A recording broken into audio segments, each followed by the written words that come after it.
Hey, this is your host, Ron. I'm so glad you could join me for today's Global Vault podcast. The purpose of the podcast is to tell the story of how God is working among the peoples of our world. I look forward to spending the next half hour or so with you. Welcome to the Global Vault podcast. So good to have you with us again. And we have a special guest today. Suresh is with us, and he's going to talk a little bit about something that we often call or sometimes refer to as business as mission, or it's the idea of having an entrepreneur who's running a business, but he's there and doing it for kingdom purposes. So we're going to go down that track a little bit today. But first of all, Suresh, you were born and raised in Sri Lanka. Talk a little bit about your journey to Canada. Yes, I was born in Sri Lanka, as you mentioned, Ron. And first of all, thank you for this opportunity. Mm-hmm. And I was 22 when I moved to Canada. And the main reason was the political instability and the civil war that was going on in Sri Lanka. Mm-hmm. And at that point, I've already done my undergrad work in financial management. But I also had a strong sense pursuing career in a financially successful manner was not the end goal, even though that's exactly what I was pursuing, even though I knew God. And through various circumstances, God brought me to knees to surrender myself and to pursue His purposes, regardless what I'm doing. Mm-hmm. And my direction did not change too much, so I continued in my professional engagement from moving from financial management to operations management. And that's when God impressed upon me that I need to equip myself better in order to help others in this area. So I did an MBA, and along with that came an opportunity to engage in an overseas context. Okay. So then you went overseas and you did some stuff. What was kind of business? You were a business person. Yeah. What did you do? What was the experience? Okay. And in the overseas context, in the Middle Eastern context, it was an IT company, a founder, a strong entrepreneur guy, and he has started it, and he needed someone who will come along, help him to build it further, and also build the capacity for growth, in capacity in people, capacity in the way the work is done, and the systems. Mm-hmm. So that opened up an amazing interest within me. Yes, there's a God-given purpose within me to build people so that they can use the gifts that God has given to further the kingdom in and through their lives. And I experienced it for the first time over there, instead of just looking at it as a work, but it's a God-given opportunity to build into people. And that took me to pursue a doctoral degree in understanding how do people develop themselves and what are the national cultural factors that impacts, regardless which part of the world they are. So that I could help people both in the business context as well as what we call as discipleship. How does someone continuously grow in Christ? And that has been an amazing experience in that country that God provided.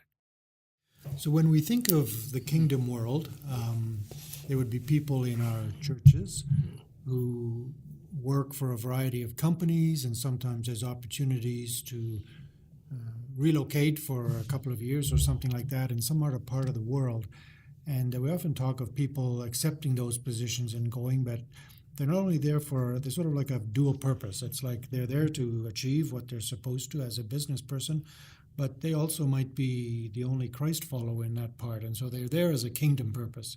So talk a little bit about what it means to, I don't know what the right words are, sort of build a kingdom platform working in another part of the world.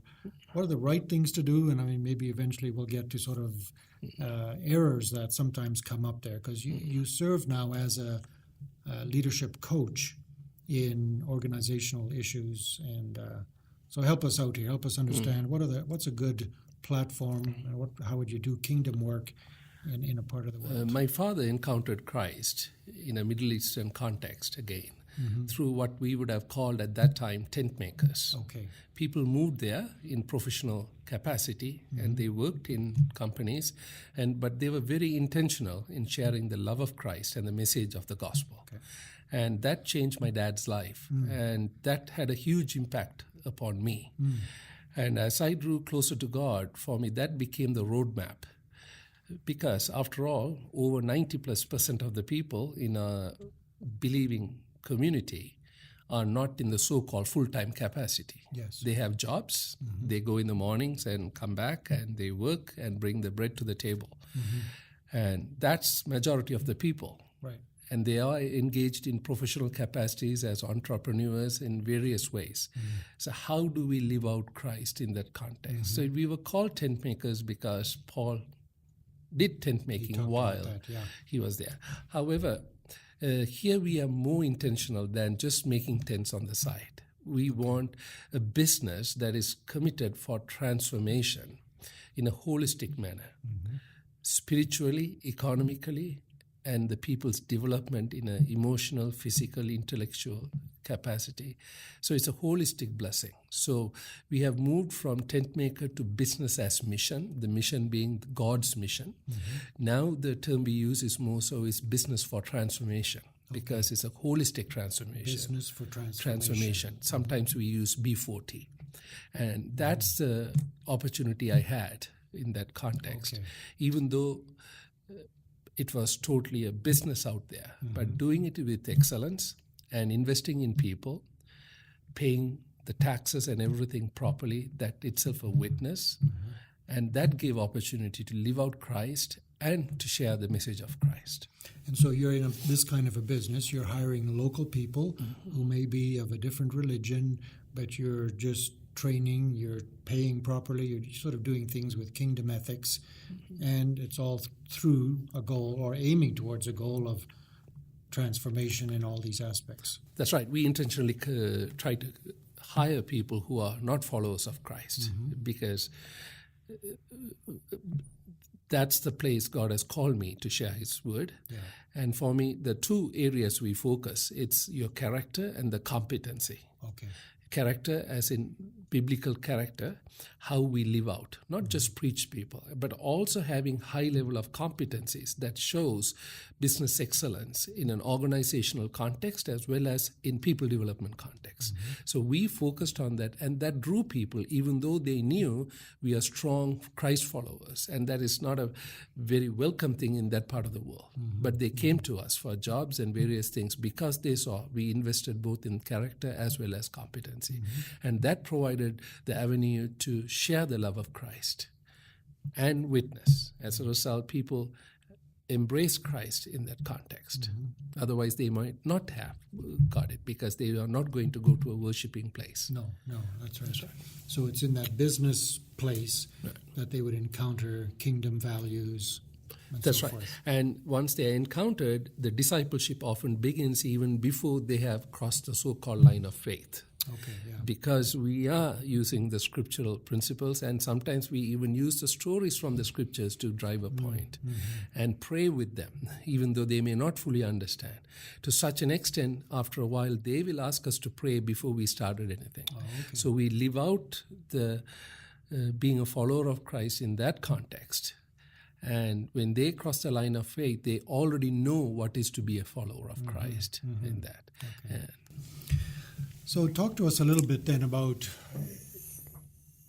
what would be a good way to do this. Like, I'm just not inclined in an entrepreneurial way as you are. So for me to just go out and say, I'm going to start a business, you'll probably fail. Like, I wouldn't even know how to make money. So there are people that are meant to do this and others that's not their thing. And so you as a organizational leadership coach, you've seen the good, bad, and the ugly of this. So talk a little bit about what are some of the good things that have to be, basic foundational things in setting up a business overseas?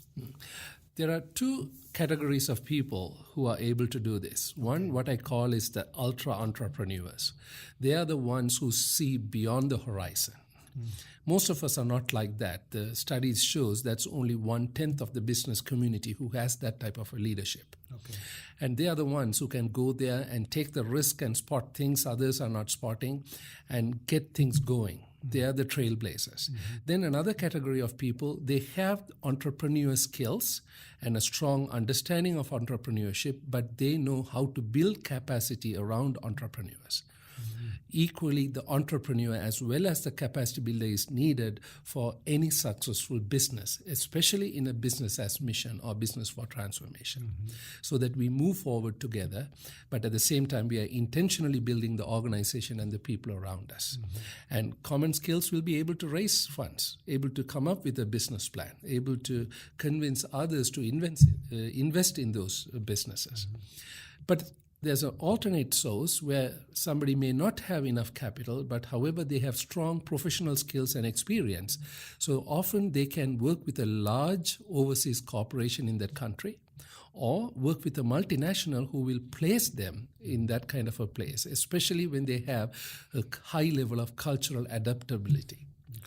So they are there as kingdom workers as much as they are working for that large corporation.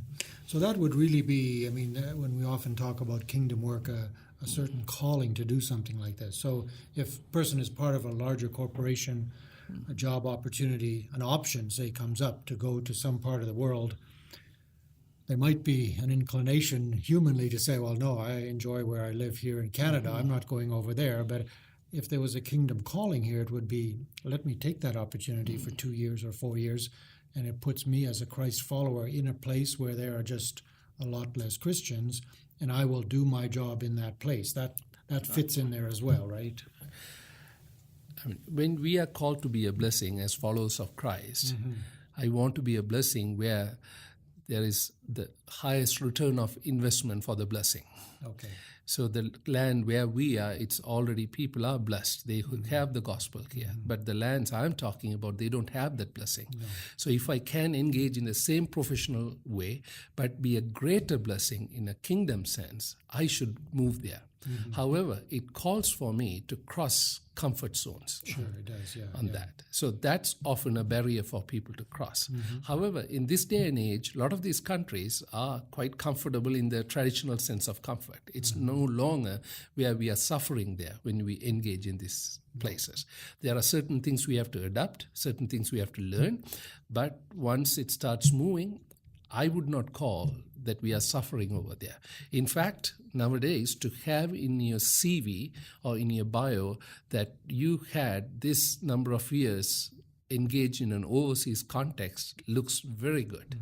So those days, it was a loss of promotion or career. Nowadays, it is looked as a very positive thing on your CV, even though that may not be the only reason to go overseas and engage in this fashion. Yeah. And if I have a family, I've got children, of course I'm going to be interested in education. But in many places of the world, there are also international schools. So I could go with my family for a 2-year deal. There's international schools in English that they wouldn't lose, right? They can just fit in. That's right. A lot of these countries have international schools, and often the hiring companies will facilitate the schooling of the children over there, especially when you're good in what you do. They want you to be there.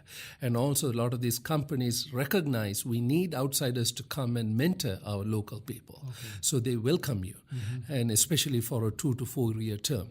But when you're a business owner, as an entrepreneur, you will have an opportunity to stay longer, as long as the business grows and you past the critical, difficult stages that comes on early on in surviving. Once you pass those stages, keeping the growth and being a blessing in that community often continues the business beyond an assignment that one may have as a professional employee.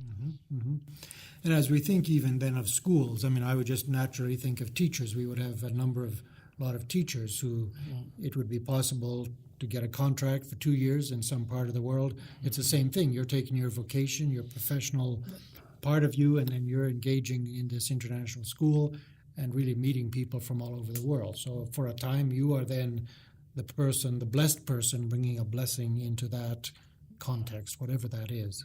It's a great opportunity for teachers, especially because most school boards in our land allows teachers to work in a certain way where they can take a year or so now and then at a certain level of pay scale and come back and able to re-engage in their teaching, places of teaching. And that gives them the opportunity to go and teach in these kind of places. And who knows, God may call them beyond that 1 or 2 years and they enjoy. And people from our country have very much looked in favor in a lot of these countries to come and teach, especially teach English as a second English, or even teach English to business leaders. Okay. So going down now this other track, we've talked of some of the ways to, especially that would build a strong BAM platform. With you being a business coach, and what are things that haven't gone well? I mean, I guess there's always these. You sometimes will hear of a person who has, yeah, that's for me, and I'll go do that, but really doesn't have those capacities. So, what's the ugly side of that, if I can put it that way, of people that didn't have the right things, and what goes sideways? One of the biggest problems we have seen out there is entrepreneurs being left there without capacity builders there to support them. Entrepreneurs by nature always are trying to move. Even if they don't physically move, they are looking for the next opportunity of growth. Unless somebody is there to build and consolidate without restricting the entrepreneur will suffer, or his or her family will suffer. And that is number one reason, I believe, in my observation, that sometimes things fail. Even if the business goes on, the person fails in a BAM or a business for transformation context, because they are not surrounded by complementary skilled people. Okay. Number one. Number two, in some places, they are undercapitalized because the cost of starting a business is on the rise, because a lot of these countries are catching up in terms of the standard of living. When their standard of living goes up, cost of entry also goes up. If you don't capitalize well early on, especially if you're starting a business, the first trial comes, it wipes out the cash flow. Okay. So therefore, you need to have sound capital to start these days. I would say these two are the key reasons. So the third one, of course, is inability to adapt to a culture. Often we equate language as culture. Language is a window to a culture, a very essential window. But the cultural adaptability is so crucial. Otherwise, we export a form of management and leadership and entrepreneurship that works great in our part of the world, and it may not go well after the initial years, because they may tolerate that kind of ways for the first few years. As years pass on, it's going to be a problem, especially in retaining talent. They will come and work for us, and they will leave us once they learn the job. But if we are culturally sensitive and invest in people, they will always want to be around us, because we are building into them in a holistic manner. So cultural adaptability is a crucial part. So that makes me wonder then, where would I get that cultural adaptability? Whether there are ways that I can learn that, or what are, from the ones you've seen happening, where have people gone? I mean, I guess I can read a book, or I can take a university course. Are there, or is it just you get there and you have your eyes and ears open and learn, or? Nowadays, I would say we have opportunity to go across cultures right where we are. Okay. So I would say test it where you are in your own land by mixing with people who are not coming from the same background, and test yourself how we are responding. How are you getting offended? How easily are you getting offended? And why are you getting offended? How do you manage? How do you overcome those? So we can test these in a safe way where we are at already. Okay. And also taking trips over there. I call it a vacation with a purpose. You go there on a vacation, but you are very intentional in mixing with the business community in various ways. People can help you to network. There are BAM networks out there who will help you in this vacation with a purpose. So you get an idea how businesses are there, even if it's a short trip. And another thing is, of course, there are people I have seen who take an extended time off, like a sabbatical here, and who go and do an apprenticeship in a business to see, it's like trying it out. Is this for me? So I would say I'm one of those believe, jump into the pool and learn to swim. Okay. If you can learn ahead of time, it's great, but you need to jump in at some stage. Yeah. And some of the pools are right in our own place to jump in. And of course, some people are teachable. So having a coach who will help them through this journey always help. Just like a soccer coach helps a player at various stages. We need coaches. Similarly, here there can be a coach who have a strong understanding of overseas business context, but also understand cross-cultural interaction and the stages that are involved in that. Okay. So I always think that we have an imaginary listener here, a couple of guys that are entrepreneurial in their thinking. They're in an F-150 truck now driving between Moose Jaw and Regina, and they're just talking to each other and saying, maybe I should do that. So just as we kind of wind things up here in this podcast, what are next steps? So people always need like a pathway forward that you could sort of say, well, if you feel God might be calling you to engage globally in some kind of whatever the business is, but with a kingdom purpose like this, and that kind of warms your heart, what would be next steps? And I'm thinking, where do I go from here? If you're the ultra entrepreneur, or the person I described earlier, who sees beyond horizon, I would say take a risk by thinking about starting something similar to what you have already done here, or it could be even outside the box, which you have never done before in an overseas context. But I would suggest try to connect with some networks who can help you in identifying opportunities and building network, because we need a network to help in the early stages. There are different tax laws, different accounting practices. Okay, yeah. So entrepreneur knows how to start a business, but there are other things that the support cast can be acquired through a network. So I would suggest approach a network, a BAM network, and a quick web search will bring some of these networks that are there. And some of them really do a good job on this. Number two, if you're not a typical that ultra entrepreneur person, but you're a professional, seek ways to get an overseas placement, either through your company you're already employed or doing some web searches, who is hiring where. And there are also specialized headhunters who will place you in these kind of places. Okay. That's the second kind of thing.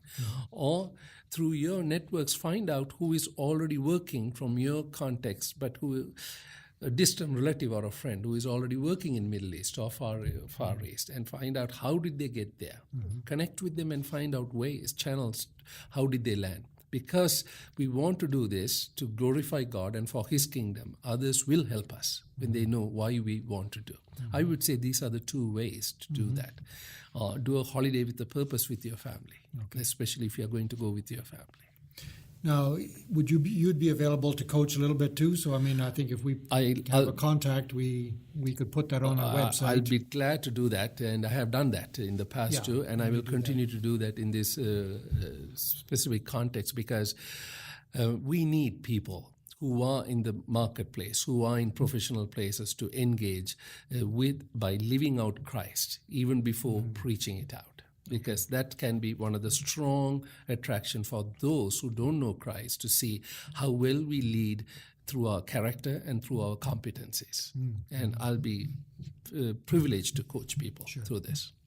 Well, we will make sure that on our website, globalvault.ca, to have some of these links for networks, as well as a contact information for you where people could do a follow-up from this. And if God is calling them, it'd be great to see a number of people make their way around the world, just to have a 2 to 4 year experience or whatever it is, or maybe more. Thanks, Suresh, for being with us today. Thank you, Ron. And thanks, Global Vault, for being here. Global Vault Podcast. We'll be with you again in 2 weeks. Hi, this is Bonnie and Derek Burnett from Thailand. Thank you for checking out the Global Vault Podcast. For more information on the Global Vault, including more episodes and resources, please visit our website at globalvault.ca. พระเจ้าอวยพรนะคะ Sawasdee krap.